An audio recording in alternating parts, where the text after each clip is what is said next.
What's up, everybody? Trinity here. Welcome back to the Second Street Marvel, where today we are starting a new stream here called the Music Is My Life stream. In case you guys don't know, this kind of came out of a joke that I made a while back on the Trailer Park Live, which is my show that I do on Friday nights, where I get, I cut a little more loose and I get a little more R-rated, I guess you could say. The F words fly and things like that. The stuff you can't say in a PG-13 production. And, this all kind of stemmed from a joke I made on that stream, in which I was talking about how funny it is you go somewhere, and even people that I've worked with, and maybe even yourself, who have, we've all heard somebody say this. I know I certainly have plenty of times where, somebody's like, oh, music is my life. And I'm sitting there kind of dumbfounded, like, oh, music is your life? Okay, well, what instrument do you play? Do you sing? And ultimately the person's like, oh no, I don't play any music or anything. I just like really like music, which is all fine and dandy. But I was kind of worked up this one day, and I thought it was kind of a funny idea, just because just the whole thought is funny. Music is your life, yet you don't play an instrument. You don't even make music. Hell, you probably don't even produce music. And even one of our regular viewers actually came on and was like, hey, like my life literally is music. I produce music and I do all these different kinds of things, and I have a studio do recording, and hell, my life isn't even music.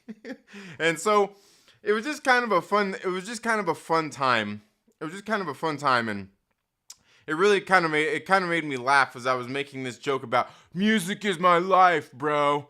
And I thought it was just kind of funny, so I was like, you know what? I've been meaning and wanting to talk a little bit more about music here on the channel, as it is something, just like many of us out there, who maybe music is a big part of your life. And that doesn't mean that you have to have be in a band or have played in band when you were in high school or anything like that. But maybe just like me, you have points in your life, or maybe favorite movies in which you hear music in, and it really influences maybe how you feel about the movie, maybe how you feel about a particular moment in your life. Maybe you have certain memories that are connected to certain songs, or when you hear a certain song, you associate it with something else you've seen or done, or just one of your many life experiences. So I figured I needed to start this new stream called The Music Is My Live stream. It's really kind of a joke,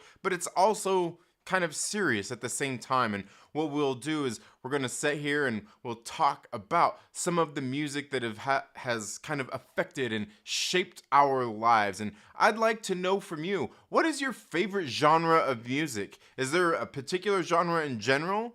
Or is there anything else in particular? Your favorite band? Do you have a favorite album? If you were stranded out on a desert island with nothing else to listen to but this one album, what would it be? Is there one? I know for me, it's really kind of hard to pick that out. That one song if you're on a desert island, let alone one album. I mean, if you think about it, you kind of want to ask yourself, like, how long am I going to be stranded there? Will anybody ever find me? Will it be for the rest of my life? Well, if it is, maybe you want to pick an album that kind of mixes it up a little bit. Maybe not just the same band. Maybe it's a soundtrack. Maybe it's a compilation album. I don't know. Let me know down in the comments below. Let's get into the live chats here and see who all we've got here. I see we've got a few good people. We've got my man Obi-Wan, the homie, aka Beskar Batman. How are you doing, my man? He says, got to represent for my man Jospeh Chavez. Yes, thank you. And that's once again, that's another inside joke here on the channel too, the old Shomer Chavez thing. No, we can't get into that right now, but it is a pretty funny one. We've also got my man RC Scott in the building as well. He says, I am your life, Trinity. Never forget this. Thank you so much for being here, RC Scott. And oh, look at here. We've got Nikki in the building as well. Obi-Juan, the homie, says, my memory Rolodex definitely has a soundtrack. Awesome. Heck yeah. Nikki says, my answer will be super cliche. Oh, super cliche. I mean, does that mean it's? I want to say is that I'm not really for sure what super cliche would be. Is that Michael Jackson? Is it Madonna? Is it Elvis? Let me know down in the comments below. Like I said, oh, for the desert island one, that's okay. Super cliche works. You know, there are certain things that we hear when it comes to music that, you know, very much sound super cliche, like Nirvana. And, you know, in case you guys don't know, I'm not a very big Nirvana fan, but they're one of those bands that definitely there was a time in my life where they kind of, you know, they were there, and you know, I kind of was feeling it for a little while, but ultimately overall, I've come to realize that they're just, to me, they're not really that great of a band. I mean, they're not even, I mean, I guess they're memorable in the sense that, hey, I remember them, and unfortunately, I remember them. But as I was saying, yep, Michael Jackson. All right, he was my idol growing up. Even you know what? Here, let's switch. Did I get the right one? There we go. Michael Jackson. He was my idol growing up. Even learned a lot of his choreography. You know, that's pretty cool. You know, and you know that's I wouldn't even say that's really cliche because you know he's one. Michael Jackson is definitely one of those kind of pop icons. Definitely an icon who, you know, definitely helped shape a lot of people who they're not even just their musical interests, but their tastes, and he really did affect the whole. I mean, just the world in general with the music that he made from when he was a kid, doing the Jackson 5 all the way up, all the way up. I mean, I guess you could pretty much say until his death when he was still making music. But all of that early stuff is definitely things that I remember. And certainly, I mean, you can look at plenty of pop stars out there. Justin Timberlake. I mean that's a pretty good example. I mean, I guess another example could be Corey Feldman. I'm not sure if you guys follow Corey Feldman on Instagram or not. I think he's on Instagram. I know I see plenty of videos of Corey Feldman and his kind of musical projects that he does there. And it's certainly something that's kind of out there. But Michael Jackson is certainly somebody who has inspired a lot of people. But not only that, even the music videos that he was doing all the way throughout the years as well. I mean, I think one of the probably one of the most popular music videos from the '80s was definitely that one directed by John Landis, Michael Jackson's Thriller. I mean, you got to think about everything that there was in that video. And like, remember the full video? It was really almost like a mini movie. They had all the creature effects. There was a whole intro and everything that led into them going to the theater and watching this scary movie. And then even afterward, after everything kind of happened, you know, you got Vincent Price in there doing some narration. I mean, definitely. He was definitely one of the biggest musical icons that there is out there. I mean, you could easily take a look at him, Prince. You know, I mean, these days it might seem a little bit forgotten, but even Elvis Presley. But yeah, definitely Michael Jackson is probably a very popular answer. And yeah, definitely his choreography is, I mean, he did that. And that's one of the things that I think a lot of people, and especially these days, it's something that's definitely more accepted than it was back in Milli Vanilli's days, is when you see a lot of these people doing live shows where they do lip syncing. It's a lot more accepted now than it used to be back in the day. But if you think about even Michael Jackson back in the day, getting up on stage and essentially cutting a rug like he did, and then still able to go out there and sing and hit these notes and things like that, it's definitely something to marvel at, for sure. And I can tell you that one of the, like, for me, as I was saying, one of the biggest things, like, in my life, as a kid, I grew up listening to music. I remember, you know, obviously just hearing music as I was growing up from stuff my grandmother would play, my mom, my dad. He listened to music, but not as much as, say, my mom. Certainly had one of my uncle, who was a bigger influence for me as far as getting into rock and metal, definitely. But there's all kinds of these little things, like even thinking back to 1994 when I would have been like what 15, maybe 16 years old, going to the movie theater and watching Pulp Fiction for the first time. And I remember walking out of the theater, just my mind completely blown, but also thinking about in the movie Pulp Fiction and how Quentin Tarantino actually used the music, the soundtrack, as part of his movie to help really ingrain some of the moments in your head. Like the the main song was Marizilu. You know what song I'm talking about? That one, the one that everybody remembers from the movie. Is when I hear that song, the first thing I think of is Pulp Fiction. So, I mean, there's a whole lot of different things out there. I mean, there's if you even get into it, I mean, sometimes there's musical scores out there that are absolutely great. You could take a look at the great John Williams, who created a lot of the most memorable and some of the greatest musical scores there are out there. Another one I think of is Giorgio Moroder, who did the Scarface soundtrack. He pretty much wrote all of the music that was on that particular soundtrack, and that they even used as some of the, I guess kind of some of the score in the background of that movie as well. But yeah, definitely a lot of big names out there. Obi-Wan the homie says a good pick. Yeah. Susan Dolan says, I used to be an on-air personality. DJs came up in the world. I worked at a country station, a news talk adult contemporary station, to a straight adult contemporary, a chart hit station. Nice. Yeah, and it's always so funny too, like if I actually had to listen to music on the radio these days, I'm not sure if I could actually even find a station to listen to, because I don't like a lot of the, like more of the more recent music, but what they call oldies these days is the music I grew up with through the 80s and 90s. They call that oldies now. And I'm like, you get on an oldies station, they're playing Korn and Limp Bizkit. Like, are you kidding me? But I think by adult contemporary, we're getting into more of like the Genesis, the Phil Collins, Chicago, some of those kinds of things, which is definitely music that I grew up listening to.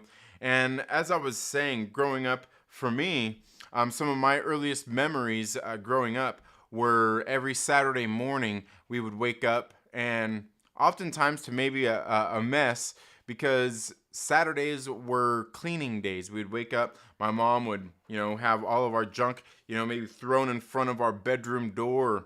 Maybe there was times where our rooms were a pigsty, and we'd wake up to her making a whole big old mess of the room by taking all the junk and throwing it in the middle of the room and say, well, it's time to clean it up now.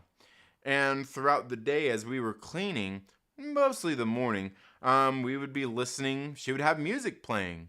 My mom was also an aerobics instructor as well. So we got a pretty good mix of different music. I mean, I remember listening to things like George Strait, Fleetwood Mac, certainly Michael Jackson, Dan Seals. Remember Dan Seals? He had that song, what was that? Bop. I wanna bop with you. Anyway, you know what? I'm not even gonna get into all that. I'm not gonna. I almost want to now. Music is one of those things that when a song pops into your head and maybe you sing a couple of lines of it, you just keep going. You've got to get it out of your system. But that was some of my earliest childhood memories, was waking up on Saturday mornings and listening to music as we would clean the house. And certainly, I think that's probably where my appreciation, because I'm not a big country music fan, but there was certainly a good mix of George Strait in there, and he's still a musical artist I listen to these days. I actually bought my mom this whole box set of George Strait, and I bought a second copy just for myself that has a bunch of his greatest hits on there. But yeah, and certainly back in those days, I don't know about how it is nowadays, but certainly like with the top hits, the charting hits. those were very popular. And I know nowadays they really come out with a lot of CDs that have a lot of the greatest hits from, you know, certain months, certain weeks of the year, just kind of throughout the years. Very good stuff. And you know, as a matter of fact, the other day, I can't remember what made me decide to look this up, but I was looking up some stuff about MTV, and I was one of the little just bits of information that the computer or Google, I guess, spat out at me was the most popular and most played music video on MTV. I think it even said to this day was Peter Gabriel's Sledgehammer.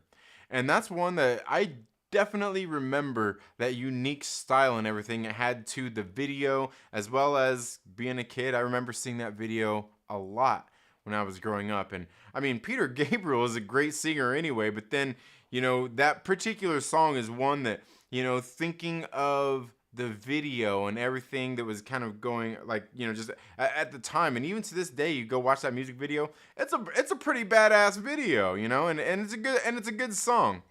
Plus, it also kind of reminded me of the TV show Sledgehammer. I'm not sure why, probably just because of the name. But yes, very, very good stuff. Thank you for being here, Susan Dolan. Nikki says, I collected all the magazines from when he died. I have all of his videos. He's always my number one. Yeah, I was going to say, Michael Jackson, definitely. Like I said, definitely a huge musical icon. I'll go from MJ to Fleetwood. Oh, yeah, see, Fleetwood Mac. Yeah, Fleetwood Mac, another band I definitely love. You know, one of the interesting things about Fleetwood Mac was during, I want to say it had to have been during the 80s. There was a period when he wasn't with the band. And in case you guys don't know, Lindsey Buckingham for Fleetwood Mac is such a badass. But he actually left the band for a little while and was doing his solo career. And they actually got 2 guitar players to replace him. And I'm just saying that if you ask me, I don't think even 2 people would be able to replace that man.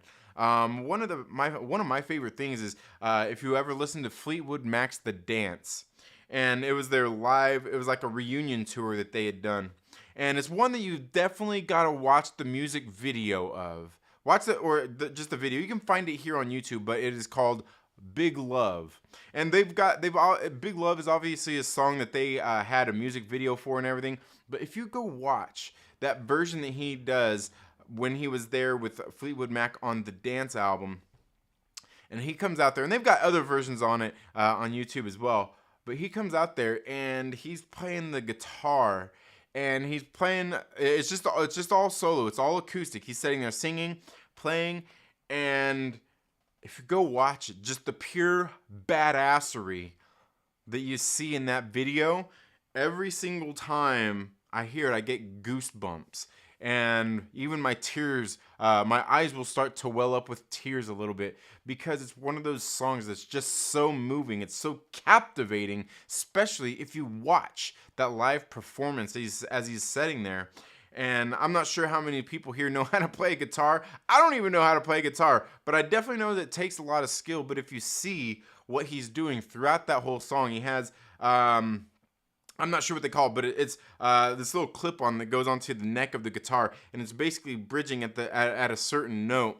And he's sitting there playing with his fingers up here, strumming and holding the notes. But as he's strumming, you can watch his hand where he's sitting there playing the different notes. He's got like his thumb sitting there going the whole time doing, I guess, the lowest or the sort of bass line to it, as well as he's sitting there picking all the strings with all of his different fingers, and just seeing and feeling the pure emotion out of it. It's just absolutely badass. And every single time it hits me right in the feels.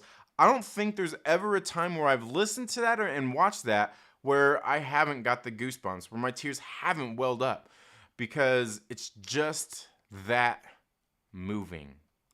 But that's just if you ask me. Let's see. The Chuck Jose channel says exactly, Trinity. Well, thank you so much for being here, Chuck. The Chuck Jose channel. Let's see. Obi-Juan the homie says Stevie Nicks' voice is timeless. Ooh, man, you know, like, for me, I'm not a big Stevie Nicks fan. I love Fleetwood Mac, but I think Stevie Nicks is probably the one I like least. For me, I like Christy McVie. I'm more of a Christy McVie fan.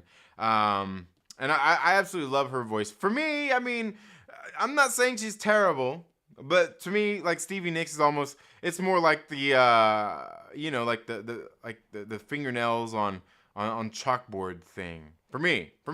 I get there's like one of my best friends. He was a huge Stevie Nicks fan growing up, and like that's he loves Stevie Nicks, and like, hey, I see the appeal. And of course, music is one of those things, just like movies and everything else. Is everybody has their taste in what they like, but yeah, I'm more of a Christy McVie fan. But hey, yeah, Stevie Nicks is definitely a voice that stands out for sure.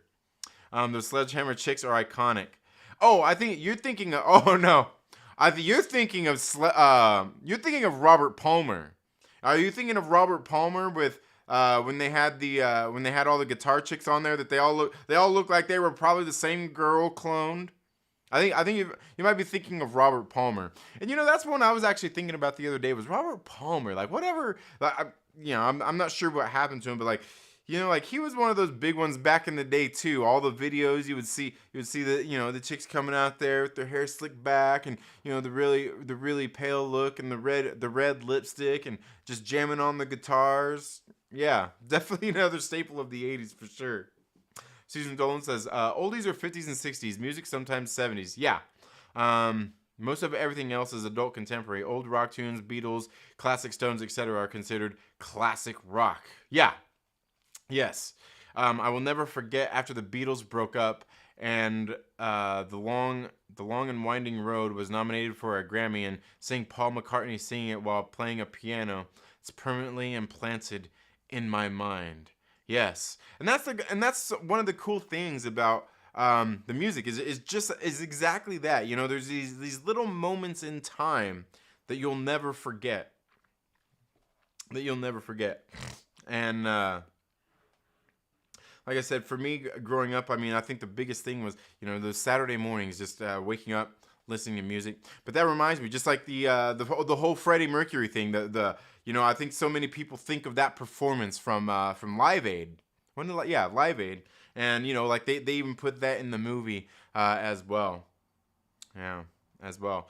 But I myself, having been to plenty of concerts and everything, it's so hard to say, especially when I get down into break down into concerts and think about some of my most memorable memories. One of my favorite bands is Faith No More, and I've been lucky enough to see him 2 times. One time we actually even got to meet Mike Patton. But just thinking about how phenomenal they are on stage.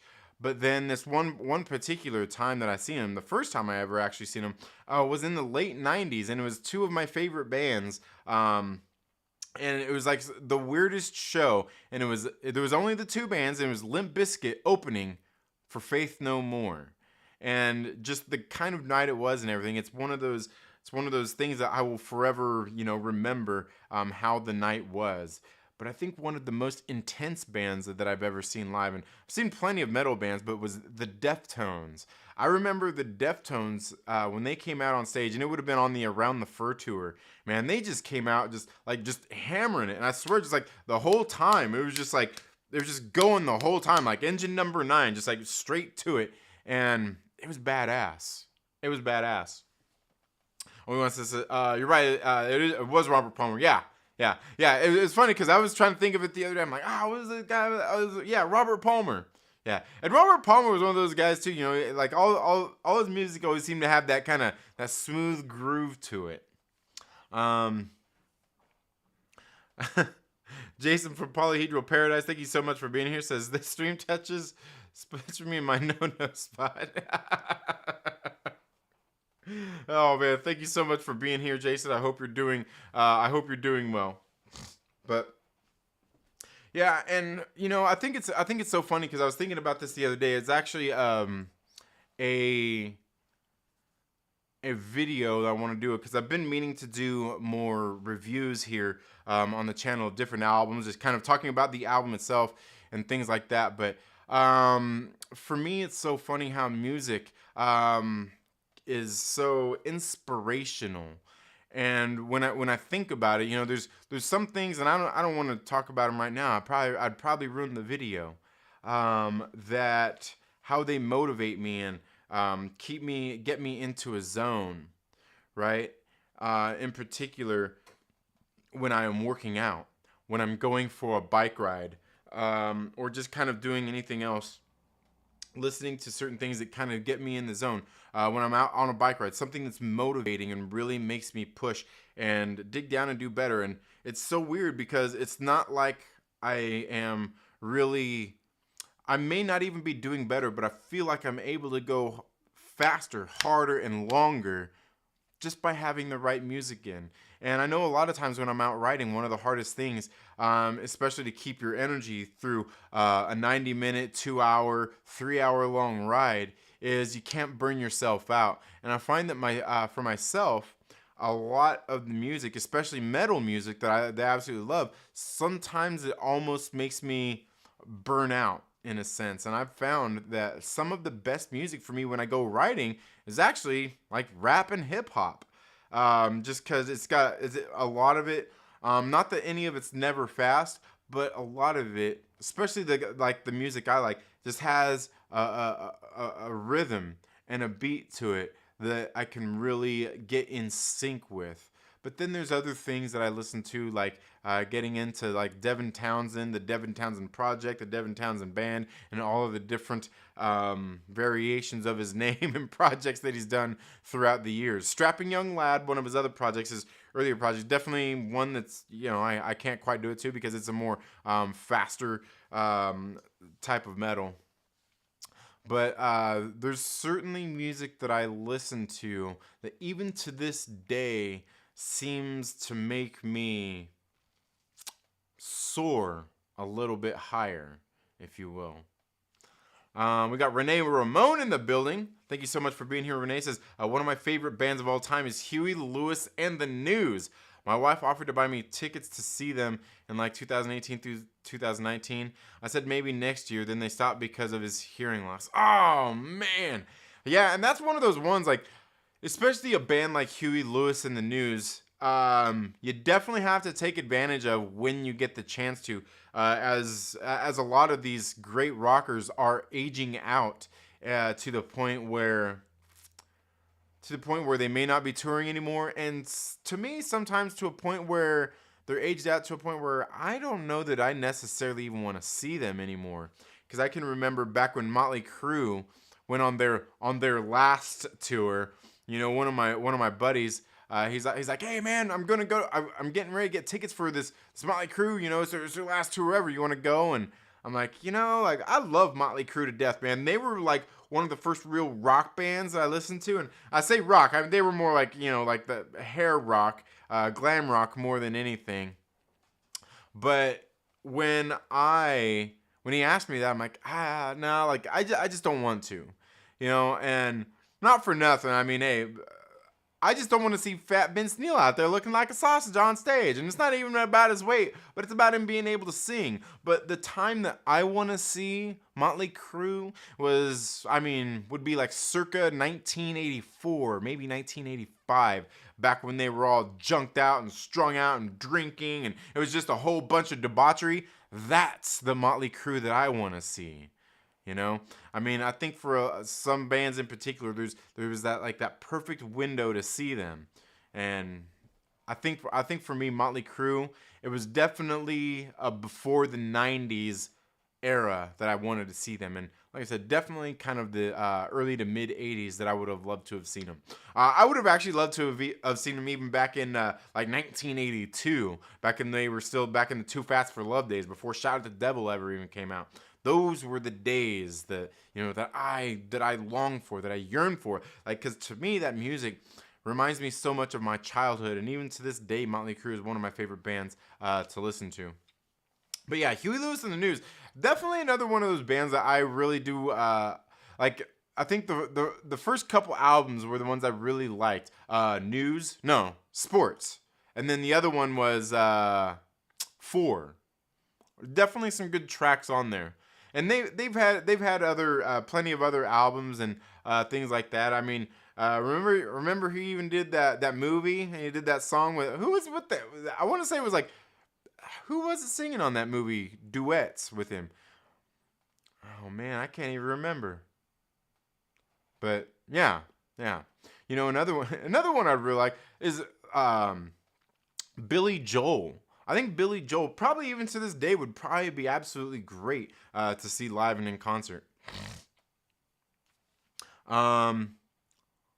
Let's see. Obi-Wan the homie says, one of my most memorable performances I've been able to experience live was listening to Chester Bennington and Jonathan Davis shred some vocals.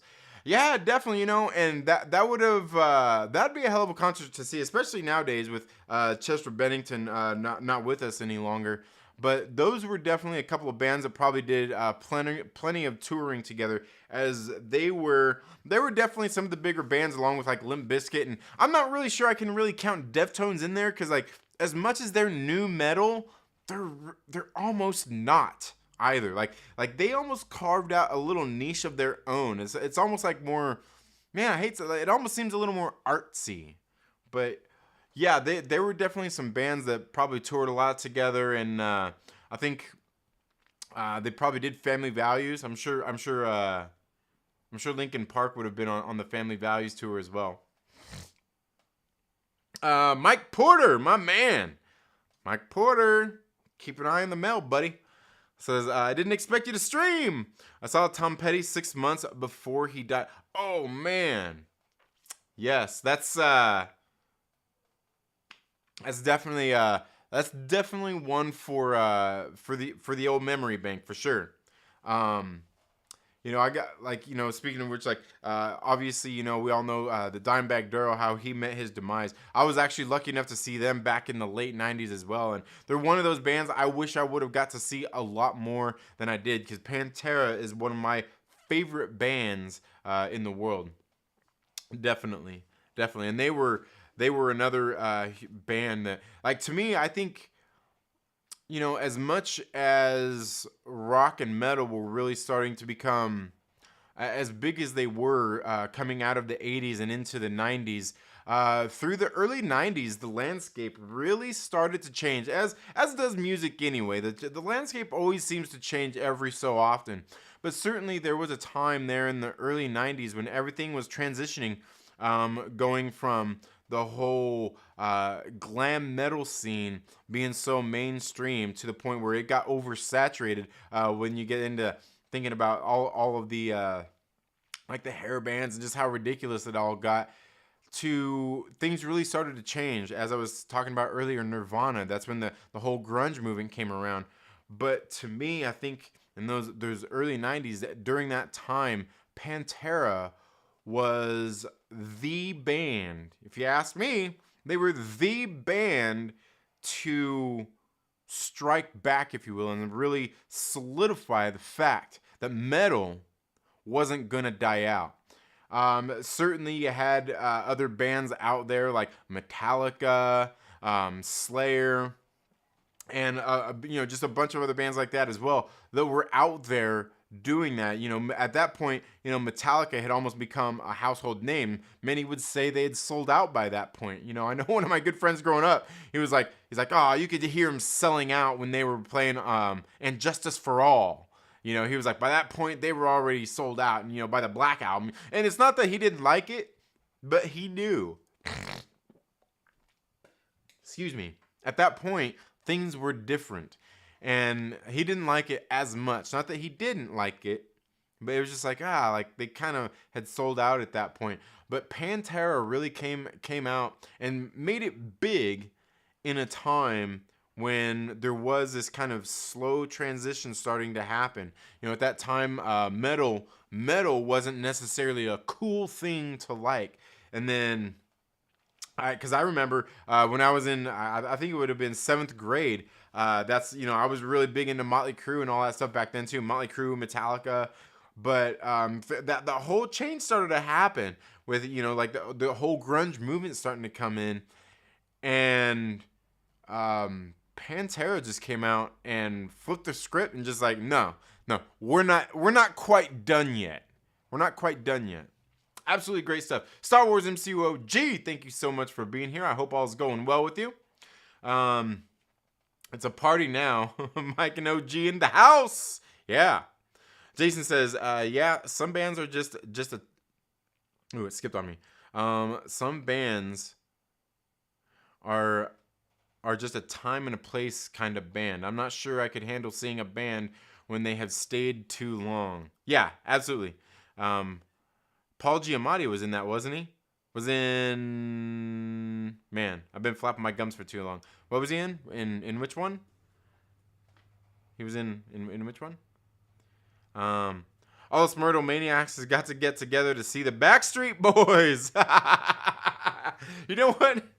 I'm not big on boy bands, but you know what? Like, the Backstreet Boys, I mean, hey, they really carved out I guess an area for themselves within the landscape. The Backstreet Boys and NSYNC. At those times, those were the big ones, right? You know, I mean, obviously before that you had New Kids on the Block at the same time that you had oh man, why all of a sudden am I forgetting man, back in the the Bobby Brown was part of them. Remember the New Edition, right? New Edition. Yeah.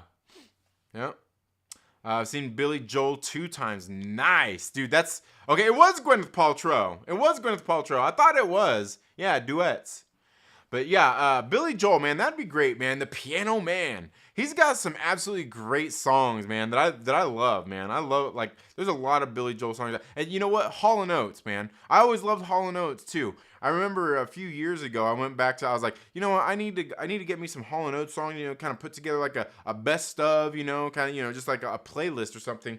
And I got on and I started looking at all their albums and all their songs and everything. I'm like, I can't do it. So I just added all their albums to my iTunes, and I'm sitting there just, you know, just like, I just listened to them all because I'm like, they all, like, all their albums, like, not every song is the best, but there's just so many, they got so many great songs. I couldn't think of and even try to compile a greatest hits for Hall & Oates. But yeah, Billy Joel was great. My first band was Depeche Mode. When the Faith and Devotion tour hit, I was 14 and went without adult supervision. Nice. Yeah, Depeche Mode. That's one that's definitely had their time at that time. Yeah, Depeche Mode. Yeah. I've seen McCartney a few times. Nice. Yeah, and that's one of the things. Like so many of these those older musicians like that, they're getting to the point like, man, like you got to take advantage when you can see him. Like, you know what? I got to see Ozzy a few times back in the day before the 2000s hit. I seen him probably the last time you wanted to see him. I know there's probably going to be some Ozzy fans out there talking trash or probably disliking the video right now, but look, man, can we be honest here? Ozzy's time been up a while ago, okay? It's been up a while ago. It was Pepper Potts Renee. Oh, man. Keep BB's name out your mouth, Mike. Oh, he likes the Backstreet. Oh, okay. I've seen Backstreet Boys 7 times. Have you? Seriously, have you? Hey, all good if you have. I understand we all have children that we had to... Oh. It wasn't for the kids. I know what it was for. It wasn't for the kids. It was for what led to those kids, wasn't it? Yeah. Music is my life. I play the kazoo. Seen Depeche Mode? Nice. Yeah, Jason keeping it real. Yeah, for real. Man, I thought you were dead, says Dixie. Iron Maiden. Yeah. Iron Maiden definitely one of those bands that stands the test of time. Iron Maiden. And I'll confess to you right now, I'm not a huge Iron Maiden fan, but they are definitely one of those bands that's stand the test of time kind of band. And guys, I've got to end the stream soon. Because I got to get my son to soccer practice. But we will do this again, and I will probably I'm going to try to start doing these streams on Mondays. And if there's any particular topics or things like that we want to kind of cover along the way, please reach out to me. You can send me, message me on Twitter, Instagram, maybe Twitter probably better. You can email me. You can my email. My email is on the about section here on the channel. You can drop it in the comments of this video. But yeah, seeing Raging Routine Clan was right up there for me as well. Nice, yeah. That'd be a cool one. Yeah, Rage is definitely one of those bands that they were a time and a place kind of band. I think their time been up. Their time been up a while ago. But man, those first two albums, are great. Yeah. Music is your life. Rant Against is Brian McCann. Yeah. Run to the hills. Yeah. That reminds me. Me and my roommates. Me and my old roommates. We kind of did an homage to that, if you will, on an album that we made. Yeah, duets. It was duets. Yeah. Backstreet Boys are lit. Says Nikki. Yeah.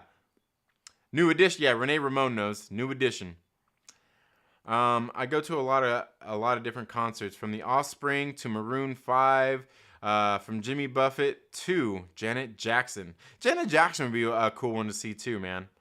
From New Order to top Christian singer Stephen Curtis Chapman. Yeah. Slashback Boys Parade is great. What? Slashback Boys Parade? Never heard of them.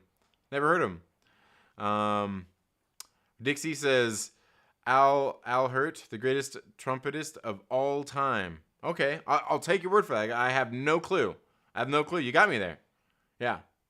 I think he was inspired, Brian. All right. Dizzy Gillespie. Oh, there you go. My first band was Led Zeppelin and Lynyrd Skynyrd. Nice. Hey, some classics. Yeah, I mean, Led Zeppelin and Lynyrd Skynyrd, they've got a lot of great songs. My favorite concerts of all time is Foo Fighters, the Rolling Stones twice, and Jeff Lynne's ELO twice. Nice. Hell yeah. I've seen Hall & Oates many times. Really? That's pretty badass, man. That's pretty badass. I like, they've got a lot of great tunes, man. Jason says it was totally for me, and yes, 7 times. One time was with the New Kids on the Block SB tour. All right. Nice. When the New Kids toured with the Backstreet Boys. Okay. Oh, new NKOTB Backstreet. Okay. Nice. Yeah, that's a unique tour. Did they have was NSYNC there too? Was NSYNC there? It probably would have been a fight, right? Would have been a fight. Moon Knight and the Enchanted Suits live in Trinity's garage, right? Yeah. Seen Dave Matthews Band 8 times. All right. Oh, and I'm getting to see Mr. Bungle, which will complete my Mike Patton triple header. Okay, so that would be Faith No More, Bungle, Tomahawk. Was Tomahawk the other one? The first time I heard Green Day, I thought they were a stupid English punk band. Yeah, and they kind of had that sound. I'm not a big Green Day. My wife, she loves Green Day. I'm not big into the Green Day thing either. That's, do you have the time to listen to me whine? Yeah.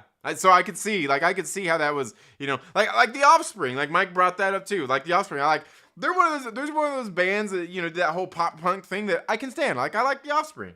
I certainly like them more than I like Green Day. Remember Green Jello? Great band name. I'd pay to see that, Brian. Right? Moon Knight and the Enchanted Suits. Nah. But backsync is getting ready to happen. Oh, really? Is it? Interesting. Peeping Tom. Oh, okay. Oh, man. You got to see Peeping Tom? Dude, I would love to see Peeping Tom. That's crazy too. And where's that second album at? I remember when the first Peeping Tom album came out, I remember he said, Mike Patton specifically said, we've got enough tracks for over 2 albums. Where's the other albums at? I need some more Peeping Tom in my life. Yeah, but I'd go see Tomahawk. Yeah, absolutely. My first concert was the Beach Boys. Then I saw Joan Jett and the Blackhearts. Hey, the Beach Boys, hey. Was it a little place called Kokomo? And Joan Jett? Yeah, that's definitely another one from the 80s for sure. You know what would be another cool one to go along with Joan Jett? Would have been the Bangles. The Bangles would have been great. Never been to a concert, Brian McCann? Dude, you've got to get out, bro. Yeah. A duder, what's up, Adam? I hope all's going well with you. He says, I used to love Green Day, not these days. Yeah, I mean, you know, I think they're definitely one of the bands that had their time for sure. They definitely had their time for sure. My brother-in-law's band opened for Green Jelly. Nice. All right. Little pig, little pig. Yeah. Beach Boys are awesome. Oh man, it was a fun and crazy concert. I've been to powwows though. All right. Well, hey, you know what? If you've ever been to even a local bands concerts count. They count.